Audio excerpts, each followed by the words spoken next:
So, gun guys don't really do horoscopes. We do brand loyalty, bad decisions, and, well, a whole lot of opinions we didn't ask for. Whether you're Team Glock, flexing a Sig, or proudly repping a high point like it's not held together with hopes and hex screws, your gun brand says more about you than your haircut, your favorite energy drink, and your last 5 Google searches. Let's get into it. Roasting included, therapy not. If you're rolling with an SCCY, CPX2, or CPX3, then bless, you are brave. Not only that, you've got a budget-conscious heart. You're either new to carry, or got sweet talk by a salesman with a commission breath, or you know what, maybe you just really wanted to feel something every time you pulled the trigger, and not know what that something would be. This gun wasn't made for performance, it was made for folks who saw a display case marked clearance and said, "This is my destiny." That 9-pound trigger pull, well, that feels like you're submitting a tax form with your pinky finger. The reset, well, it's somewhere between eventually and good luck, champ. You're basically playing a game of guess when it fires with every squeeze. And let's not ignore the reliability roulette. Some of these guns run great, some of them need a ritual, a moon phase, and a specific brand of 9mm that only ships on Tuesdays. And if you got a lemon, well, customer service might ghost you harder than your last situationship. But hey, SCCY folks are pretty optimistic. You bought it because, well, it was cheap and technically a gun. Came in some fun colors, which you'll defend more passionately than your ammo choice, and you absolutely told someone, "It ain't bad for the price," with a full chest. If carrying an SCCY says anything about you, it's this. You believe in second chances, even when your extractor does not. You're not just carrying a firearm, you are carrying faith, and probably a backup gun if you're smart. You own a Smith & Wesson, well congrats, you're a human embodiment of I did my research by watching one YouTube video and reading half a Reddit thread. If you carry the M&P Shield, you 100% think you're tactical because you bought it all in black. You love saying EDC like it's a personality trait and probably have a concealed carry badge in your wallet just in case someone questions your operator status at Walmart. You rock the Model 686 like it's the Old West, but let's be real, you ain't no cowboy. You just wanted to feel something, anything, because your therapist told you to try a hobby with power, and you clean that stainless steel more than you clean your kitchen. If you picked up the M&P 15 Sport 2, you've definitely argued on Facebook about 556 versus 223 like it's a life or death debate. You say modern sporting rifle in casual conversation, and you think you're going to get drafted into the Neighborhood Watch Special Forces Unit. And let's not forget, Smith & Wesson moved from Massachusetts to Tennessee. Just like you moved from logic to emotions when justifying your third purchase from the same gosh dang brand. You're not flashy, you're functionally elegant. You walk into a gun store, nod at the Glock guys, side-eye the Sig crowd, and quietly whisper, "Shield Plus never let me down." And you're right, cause it won't. If you're carrying high point, you ain't just packing heat, you're packing main character energy from a budget action movie. You didn't buy a gun, you bought a punchline with a safety lever. Somehow you make it work. Let's be clear, this thing is heavy. Weighs about the same as a newborn and handles about as gracefully as one too. Field stripping it is a cross between a minor surgery and interpretive dance. And yes, it looks like it was designed in Microsoft Paint using only the rectangle tool. But does it shoot? Absolutely. Does it jam? Yeah, sometimes. But do you care? No way, Jose. Because you're the guy who walks into the range, dumps a mag, hits steel, and says, "Told you so," while the guy next to you is clearing a double feed from his Gucci Glock. You definitely said, "It's ugly, but it works," and you mean it. You probably own a t-shirt that says, "Don't judge me by my high point," and it was not a joke. You're immune to clout, immune to pure pressure, immune also to good taste, but listen, you're immune nonetheless. And let's not forget the yeet cannon, because nothing says serious firearm enthusiast like a meme engraved on your slide. You carry a high point because freedom doesn't always come in CNC milled stainless. And that, my friend, is American grit. You ain't just carrying a gun, you're carrying audacity, and we respect the heck out of that.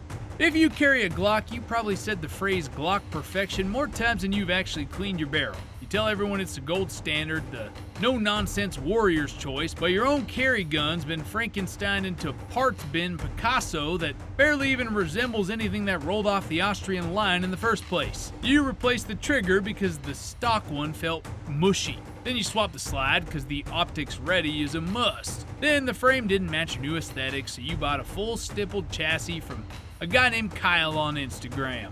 The magwell was $200, the extended slide release was $50, and your holster custom molded to fit your very specific self-esteem issues. And let's not pretend you've ever field stripped that thing out of necessity. You watched a guy clean one on YouTube, and now you consider CLP a seasoning, not a necessity. Glock guys treat OEM parts like they're radioactive.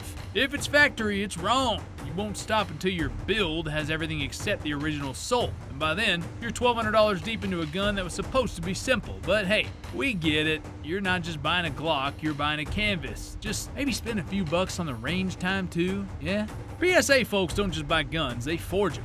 You walked into the website for one more lower, blacked out. Now you've got 4 uppers, 3 unfinished builds, and enough spare parts to supply mid-size PMC. You justify it all by saying it's mil-spec, like that magically prevents malfunctions and bad decisions. You don't shoot often, but boy do you build. Your idea of a weekend hobby is tuning buffer springs, Cerakoting your cousin's truck gun, and arguing online about gas block alignment like it's a philosophy debate. Your home defense setup? It's a PSA topped with a no-name red dot and a flashlight you found in a drawer. Tactical in the same way duct tape is surgical. Technically it'll work if you yell loud enough. And if it jams, you say break-in period every time. PSA owners live on a budget, caffeine, and deep internet knowledge. You're not just into guns, you're in the ecosystem. Reddit mods fear your spreadsheets. You've got memes, mill bits, and maybe a little chaos tucked into every rifle. And it works. Sorta. Carrying a Taurus ain't just a choice, it's a journey. You bought it with a rebate, a mail-in offer, and 2 gift cards. You carry with the confidence of a man who's read every single forum post about early G2C issues and emerged victorious with a pistol that mostly functions now. You sent it in for warranty work twice. You know the RMA process better than most customer service reps, but now she runs. You've got range reports, you got receipts, you've got faith. You boast budget doesn't mean bad on gun groups the way ancient warriors carved their victories in stone. You preach value, you mock the Glock pricing. You believe deep down in your heart that your $279 pistol could survive an apocalypse if you're nice to it. And when someone brings up Taurus's past, you say, that was the old days. And then when it stovepipes again, you say, that's ammo for you.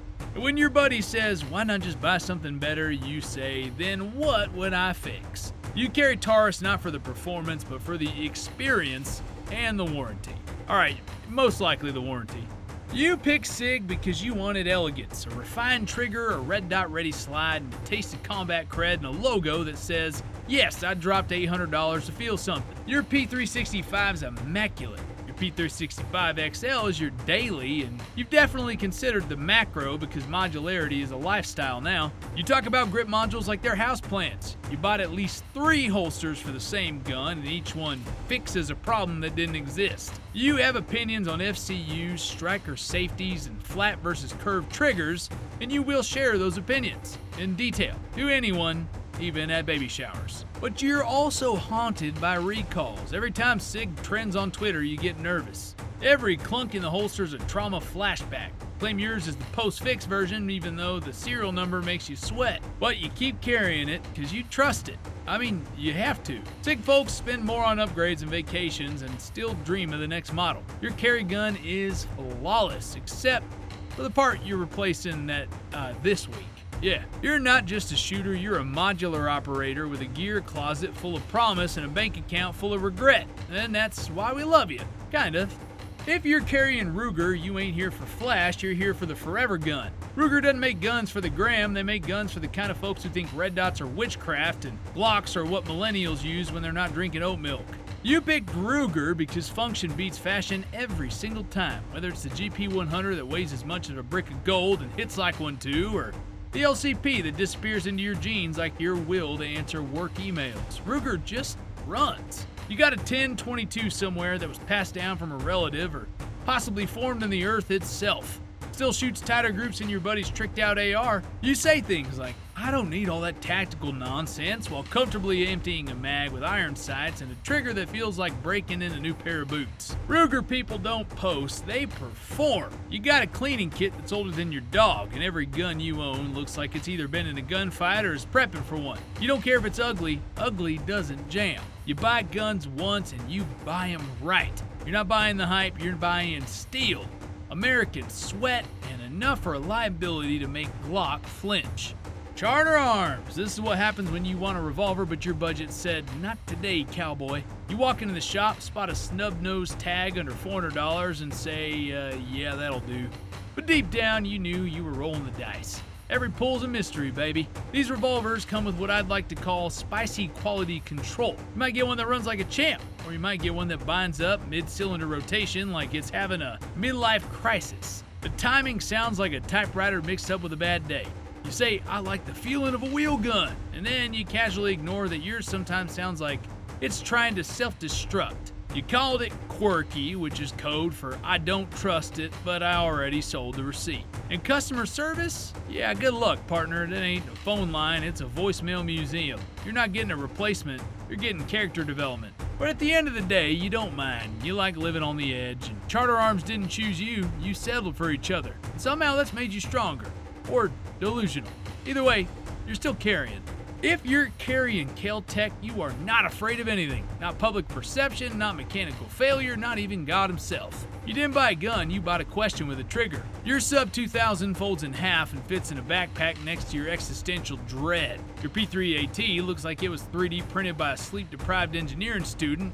And your KSG, well, that thing has more moving parts than your family has drama. Keltec don't make guns, Keltec makes experiments. You buy one and instantly join a secret society of people who both love and fear their firearm. You feel like the manual's more of a suggestion. Every magazine dumps a high-stakes soul-searching event where you're 90% confident it'll go bang and 10% ready to call it art if it doesn't. You call it innovative. You say, this thing's so unique. You post about it on Reddit with usernames that end in 1776, and the truth is, well, we love you for it. You bring spice to the gun world, unpredictability. You're the person who brings homemade hot sauce to the range and insists that everybody's just gotta try it. Keltec owners ain't here to play safe, they are here to play wild.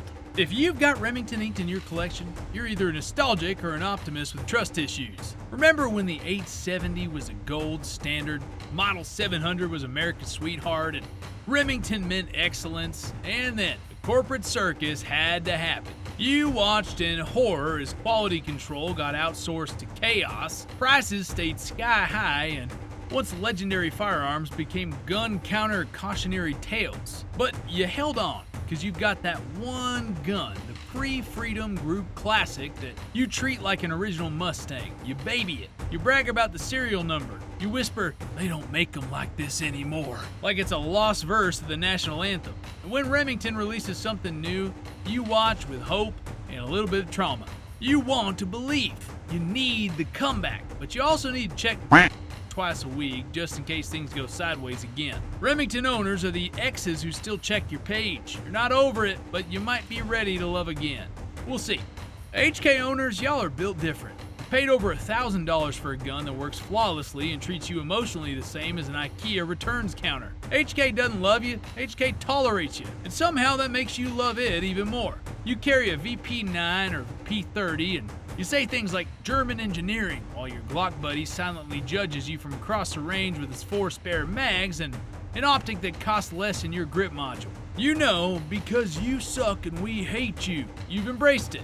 You're in a toxic relationship with your manufacturer and you don't care. Everything runs like a dream, except the customer service. That runs like molasses in a snowstorm. Let me guess, you wear Oakleys indoors. Talk about slide tolerances and barbecues, and you get into fights online about polygonal rifling. Your spare mag costs $70 and your response is, worth it. You don't need validation.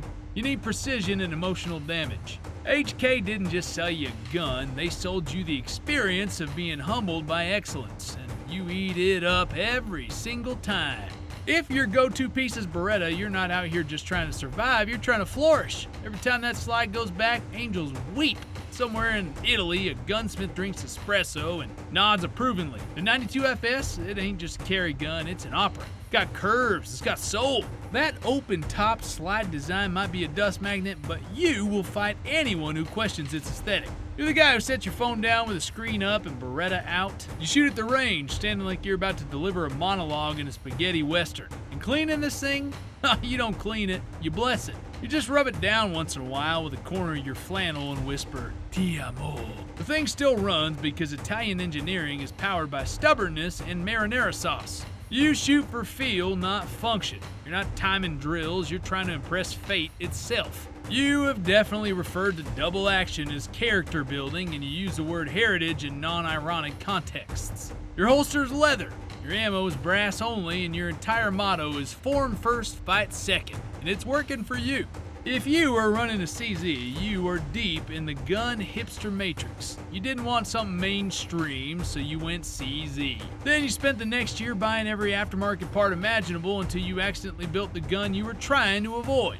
You've got the slide-in frame design tattooed on your heart. The moment you saw that Shadow 2 recoil impulse, your bank account started crying, and you let it. You own a Shadow P01, a mystery CZ clone you found on Reddit with Cyrillic instructions. You say, "I didn't choose CZ, it chose me," and your friends nod because they really just stopped trying to save you. Every mod you add is essential. Every new spring is necessary, and now your $600 pistol is $1,200 worth of upgrades and a whole lot of personality. You posted your build on subreddits twice and got roasted for using the wrong screws, but you did learn. You don't just like DASA, you worship it. You dry fire more than you shoot. Your range photos are all macro shots of stipple work and fiber optics, and your phone wallpaper, oh, well, it's probably a slide profile with a sarcastic caption. You're CZ Nation now. You drink Czech beer, carry with confidence, and absolutely can't pronounce the company name without sounding like an NPC trying to glitch through a Slavic accent. If you carry a Colt, specifically the 1911, then you're not here to argue, you're here to preach. Your holster's leather and your gun weighs as much as your opinions. You say God's caliber at least once a week, and you don't even smile while you do it. Your 1911 ain't a tool, it's a sacred object. You oil it with reverence, cycle it with pride. You definitely said they don't make them like they used to, while ignoring the 3 failures to feed at your last range trip. Malfunctions? That's just character. Recoil? That's soul. Slide bite? That's a covenant, baby. You refuse to touch polymer. You say things like plastic is for toys and side-eye Glocks like they owe you money. You wear flannels unironically, and your YouTube history is full of World War II documentaries, 1911 versus everything videos, and breakdowns of why John Browning was a genius. You're not just a shooter, you're a believer. Colt, that is your scripture. So, you bought a Springfield Hellcat because the ad said "We the People" and you were feeling something patriotic that day. Then you flipped the box over and saw "Made in Croatia." Now you just kind of avoid eye contact with your own reflection. You're not mad, you're just processing. You wanted something better than a P365 and the Hellcat Pro looked pretty good. The capacity's nice, but that trigger? That is where the betrayal kicks in. It feels like someone glued soggy spaghetti noodles under the frame and called it a day. You spend time in group chats defending it, saying it's not that bad once you break it in, and Springfield's got good warranty support, but you know deep down you are coping. Your XD, still running, still accurate, still has that grip safety you swear is underrated, even though you flinch every time it doesn't disengage properly. You post range photos with a Hellcat Pro laid across the Constitution, but it's got foreign flavor. That doesn't stop you though, you still carry proud, still stand tall, you still say, Springfield knows how to make a gun, while keeping one eye on SIG's next release. You're not a traitor, you're patriotic with questions. And in today's world, well, that's just called being American. Well, there you have it. Your gun brand ain't just about what you carry, it's about who you are when the slide locks back and the group chat starts roasting. Some of y'all are built for legacy. Some of y'all are built for warranty claims, and some of y'all are just out here with a Keltec and a dream. So, hit that like button harder than a Colt 1911 hammer drop. Slap that subscribe like you just cleared a stovepipe in your SCCY. Drop your brand in the comments below. Don't worry, we will judge it gently-ish. Until next time, stay strapped, stay sassy, and remember, whether you carry Austrian plastic or American steel, you're still getting roasted.